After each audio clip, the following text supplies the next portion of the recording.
All right, everyone. Hey, thanks for joining us for this session. My name is Peter V.S. Bond. I am the Senior Vice President of Commercial Strategy and Field Sales for Fetch, the mobile consumer engagement platform. We have over 20 million monthly active users who are sharing with us their purchasing behavior. We're tracking over $135 billion in annualized gross merchandise value at the item level. That is a big, long way of saying we have a lot of 1P data. And we have over 6 million daily active users. That's bigger than Starbucks. That's bigger than Target. I think probably a handful of people in this audience may even have the app on their own phones. When I'm not doing that, I am also co-host of the popular industry podcast, The CPG Guys, which explores how brands and retailers engage consumers in a increasingly digitally driven world. We have nearly 20,000 followers on LinkedIn, and we're available on about 40 different podcast platforms. So enough about me.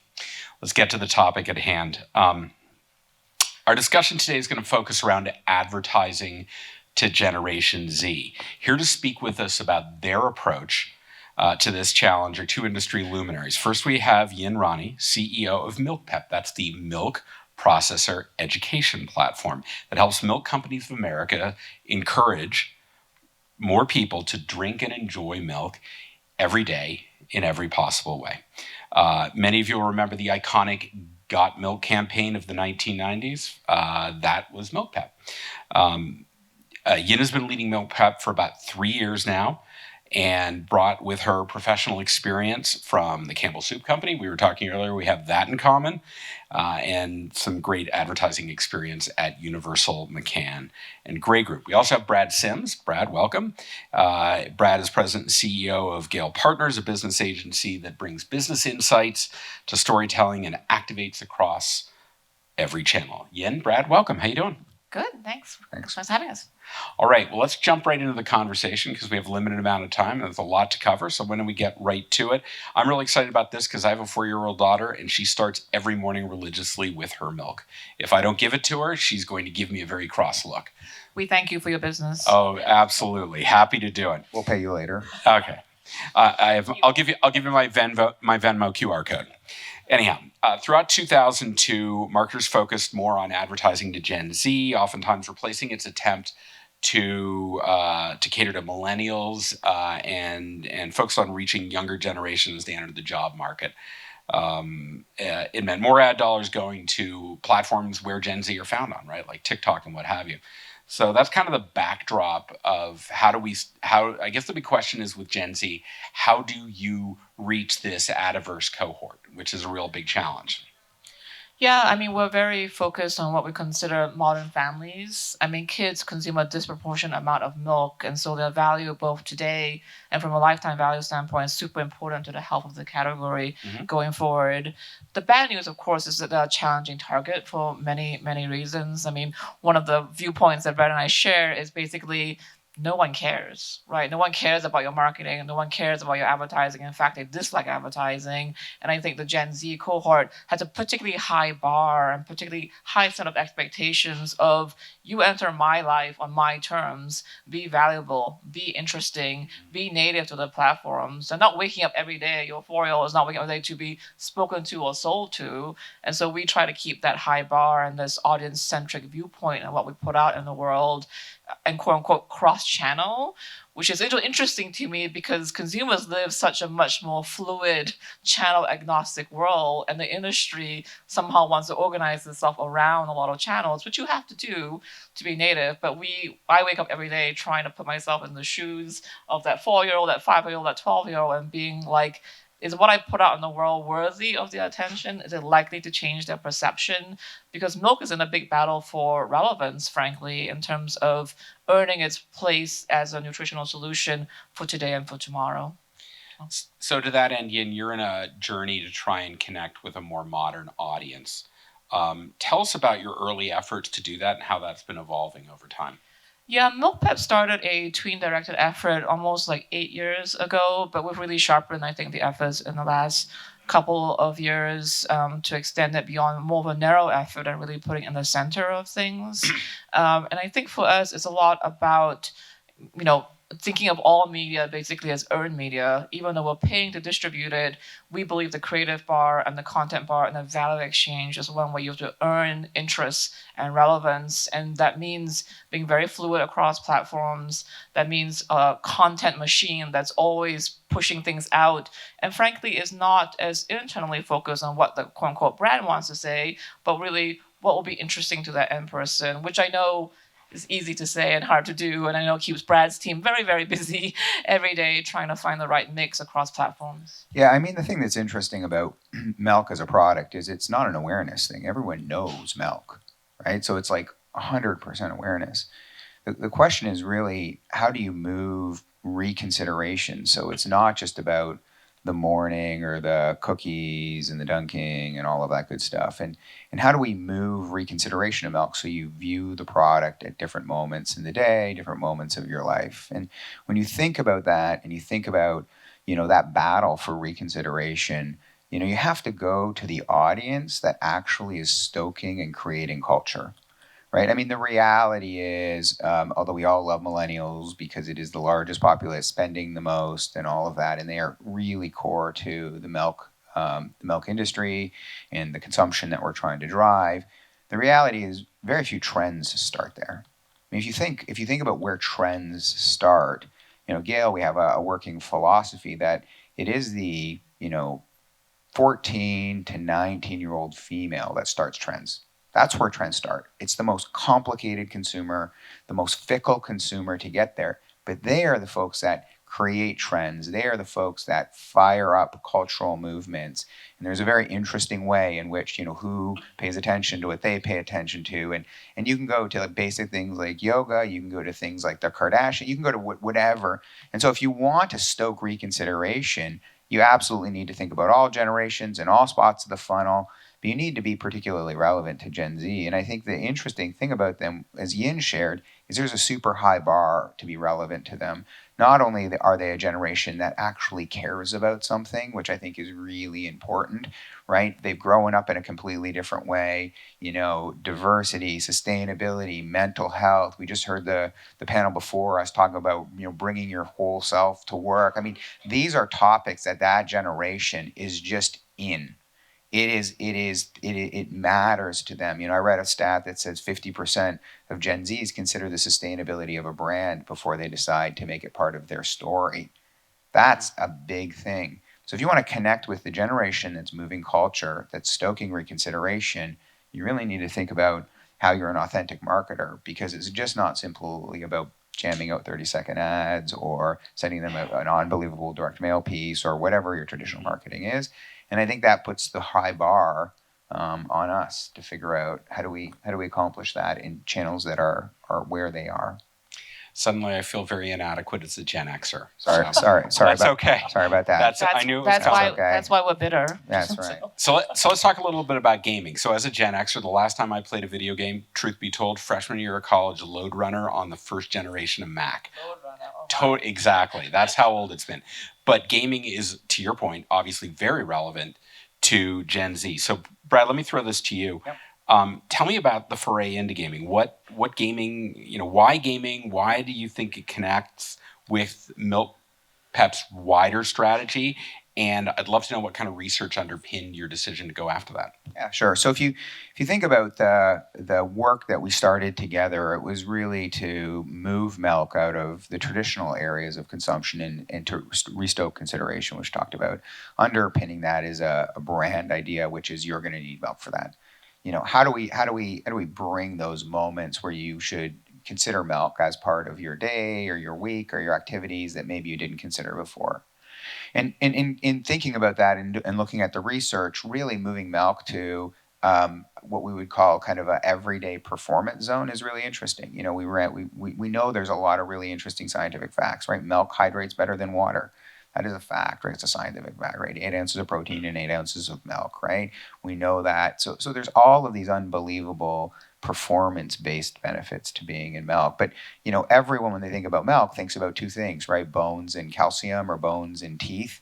Frankly, we got to get on the other side of that. So when we look at Gen Zs and we look at What are the platforms where we can be always on? Where are they? 80% of Gen Zs game frequently, right? At least once a week. We know they're there. And gaming is really, for a lot of them, a performance activity.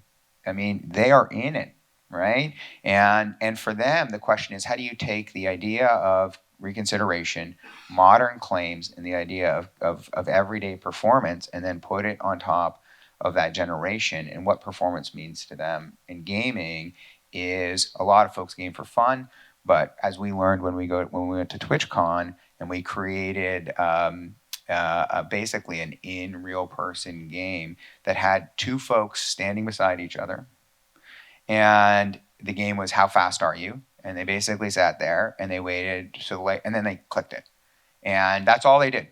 And we had a leaderboard at TwitchCon, and folks would come back multiple times in the day to see how they were doing the queue was literally 56, and people would see themselves fall off the leaderboard, and then they get back in to see if they could get back on the leaderboard.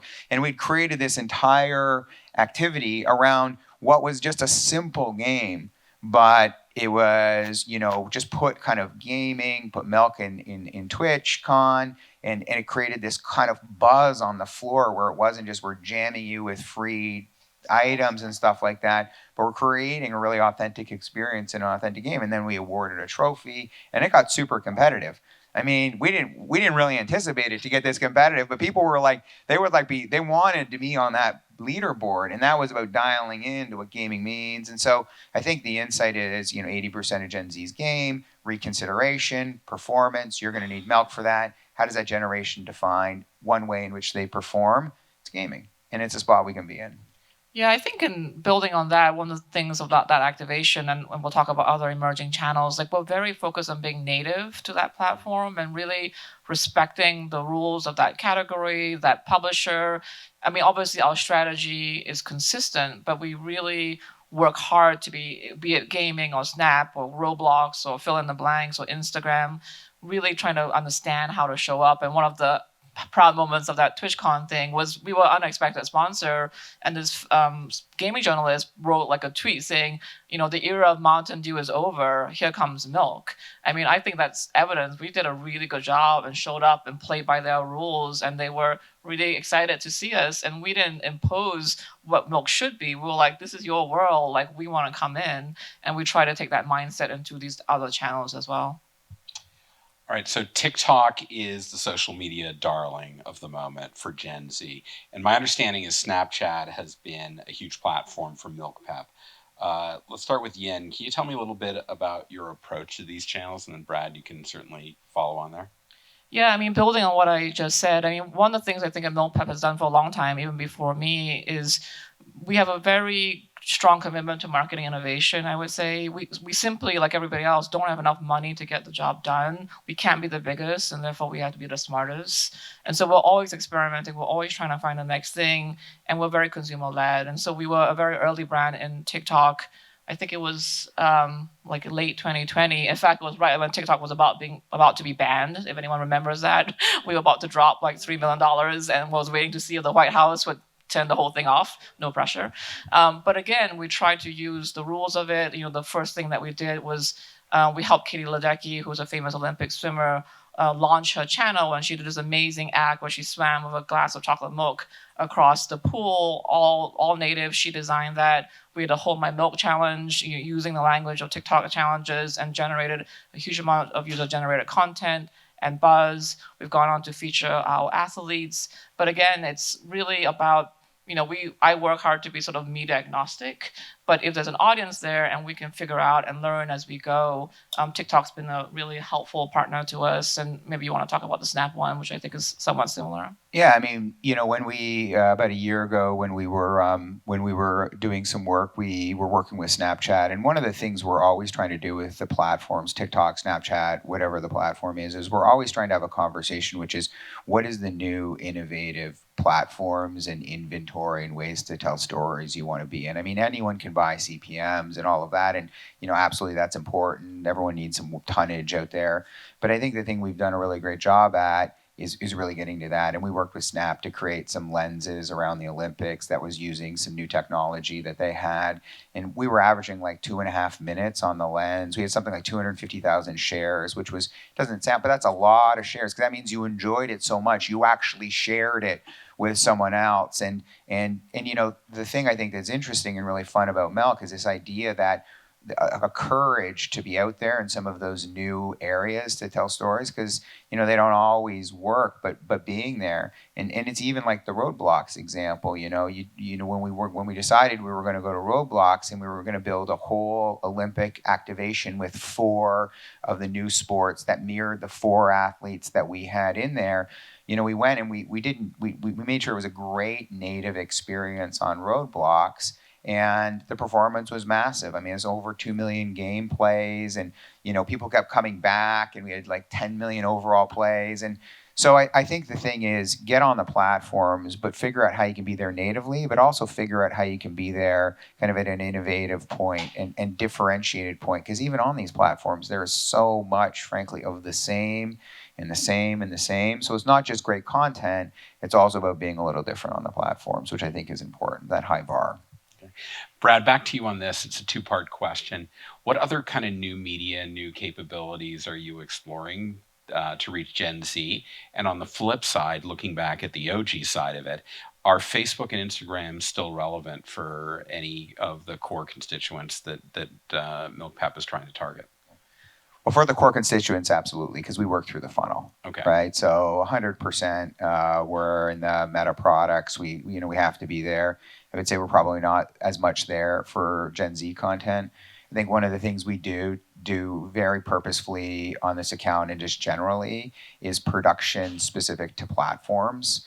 I think that's really important. So, when we're thinking in those channels, we're thinking about production that works on those platforms, which is different than productions that work in Snap and work on TikTok. So I think that's it. Some of the stuff that we've done, which I think is really innovative, is we work to connect dots at the fringe and connect media platforms. So one of the pieces of work that was really interesting is, as you try to move consideration, Yin and I talk all about it. A great old school marketing approach is a testimonial. Yeah. Everyone loves a testimonial, but frankly, it is old school and not necessarily going to get after.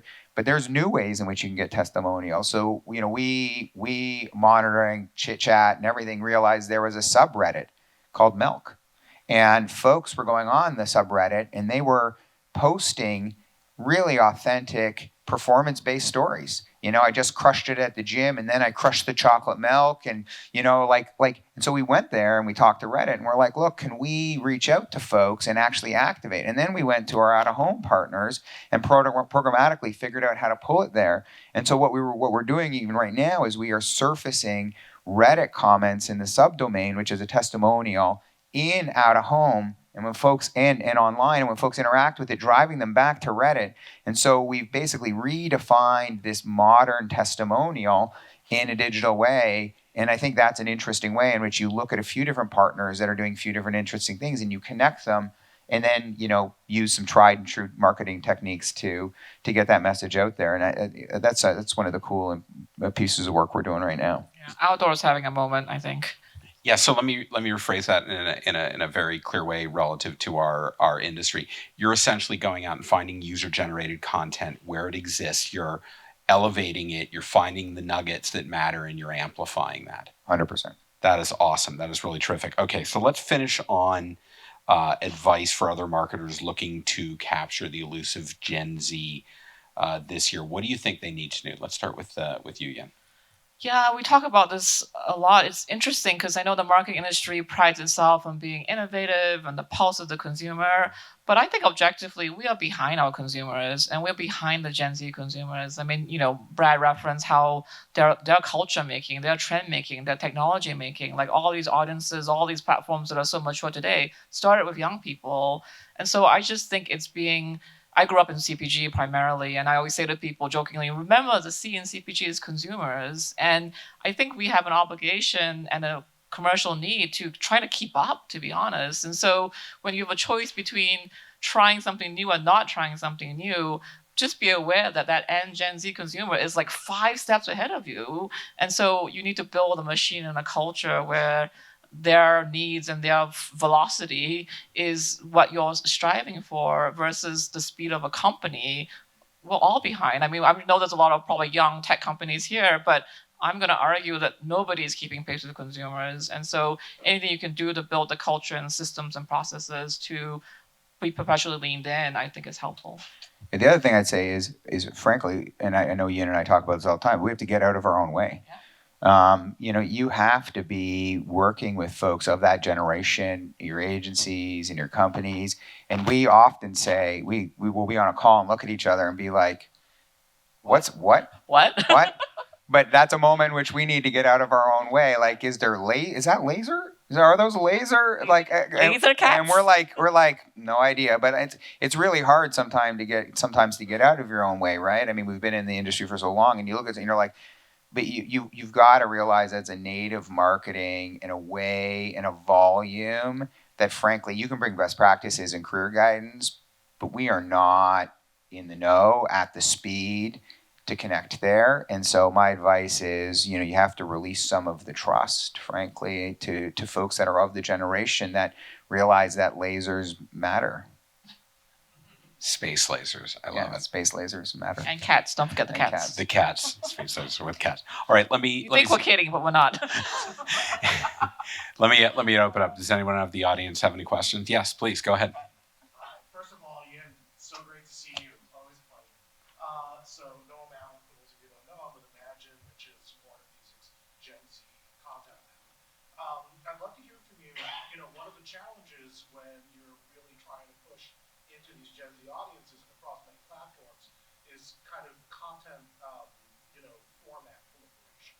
How do you think about it? You're trying to experiment and you're looking at a place like BBO, which really requires very specific types of content. How do you balance like what you're going to invest in from a content standpoint with the fact that, as you said, Gen Z is always a couple of steps ahead, so you might have to do something that's bespoke for a different platform. I'll start and Brad can finish maybe because it's maybe a little bit more his cross to bear than mine. I mean, a couple of things. One of the things I think from a framing standpoint is that we do think of content production as we try not to think about it as non-working, if that makes any sense, which is a very old sort of construct. I mean, we think that investment in production is part of working because that is what people see. And so we do invest in there, but we're very scrappy. I mean, we're very aware of how many platforms and how much content. So we try to make the unit cost basically affordable. And I think in many of these channels, they're not necessarily looking for that multi-million-dollar finished product. It is a much more scrappy, everyday kind of thing. But I think it's been helpful to think about production investment as working essentially because then it's worth doing.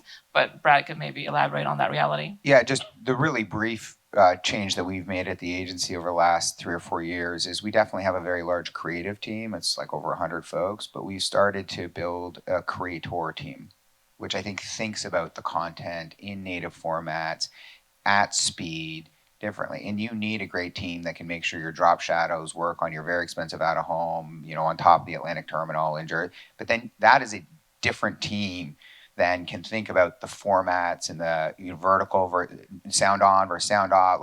And that works at a different pace. And it is equally as important as the drop shadow and the font team, but it is a different team. And when you take the A team and you try to have them do B, you lose velocity, you lose authenticity, you lose the connection to the native aspects of the platform. And so for agencies, I think it's a challenge to balance those two. I think we've done a really great job with Milk, and that's how we get on the other side of that.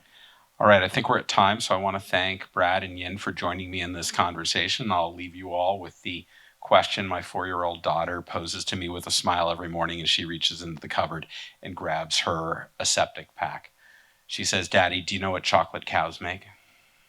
They make chocolate milk. Thank you, everyone. Thank you. Thank you so much for all of those incredible conversations and insights. All right, everyone, we have one session left to close out the entire Brand Innovators